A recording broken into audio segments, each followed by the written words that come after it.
Garden soil আমাদের কাছ থেকে পেয়ে যাচ্ছেন মাত্র 40 টাকা কেজি। 50 কেজির বস্তা কিনলে delivery charge free free free. প্রথমেই একটু মজা করলাম আপনাদের সাথে, কেউ কিছু মনে করবেন না, আমি আসলে মাটি বিক্রি করি না।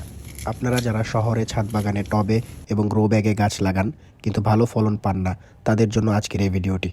এভাবে মাটি প্রস্তুত করলে গাছের জন্য আলাদা সারের প্রয়োজন পড়বে না। তাহলে শুরু করা যাক আজকের ভিডিওটি। টবের মাটির জন্য আমি ঘরে বসেই বানিয়ে নিচ্ছি কোকোপিট। নারিকেলের শুকনো খোসাকে আমি একটি কাটার দিয়ে কেটে নিচ্ছি, আপনারা চাইলে কেচি দিয়েও কাটতে পারেন, একদম শুকনো দেখে নেবেন। দেখেন আমি এভাবে একটু হাত দিয়ে ঝুরঝুর করে আলাদা করে নিচ্ছি।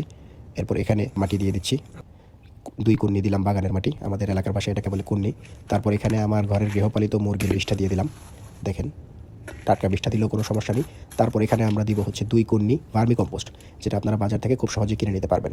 এখন দিয়ে দিচ্ছি 1 মুঠো নিম খৈল, এটা দেওয়াটা খুব জরুরি, এটা দিতে হবে মাস্ট। তারপর দিয়ে দিচ্ছি 1 মুষ্টি বোন মিল বা হাড়ের গুঁড়ো। হাড়ের গুঁড়োর পর দিব আমরা হচ্ছে চা পাতা, এবং সবার শেষে 1 চা চামচ হলুদের গুঁড়ো দিয়ে দিলাম। এটা কিন্তু খুব দরকার, হলুদের গুঁড়ো কিন্তু টবের মাটির জন্য খুবই উপকারী।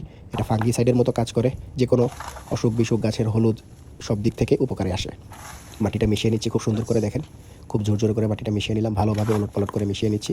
মাটিটি মিশিয়ে নেওয়ার পরে সবচেয়ে ভালো হয় 1 মাসের জন্য মাটিটি কোনো জায়গায় রেখে দিলে, টবের মধ্যে বা গ্রো ব্যাগের মধ্যে সবচেয়ে ভালো। 1 মাস পরে সেখানে যে কোনো গাছ লাগালে আপনারা খুব ভালো ফলন পাবেন এবং মাটিটি থাকবে একদম ঝুরঝুরে। সেখানে যে কোনো গাছ আপনারা লাগাতে পারেন, ফুল গাছ, ফল গাছ, যে কোনো শাক সবজি যে কোনো কিছু লাগাতে পারেন, এবং শুধু সময় মতো করে ওখানে পানি দিলেই চলবে, এক্সট্রা কোনো খাবার দেওয়ার কোনো প্রয়োজন নেই। আশা করি আপনাদের ভিডিওটি ভালো লেগেছে। শেষ পর্যন্ত দেখার জন্য আপনাদের সকলকে ধন্যবাদ। লাইক, শেয়ার এবং সাবস্ক্রাইব করে আমার চ্যানেলের পাশেই থাকুন নিত্য নতুন গার্ডেনিং আইডিয়া পাওয়ার জন্য। ধন্যবাদ সবাইকে।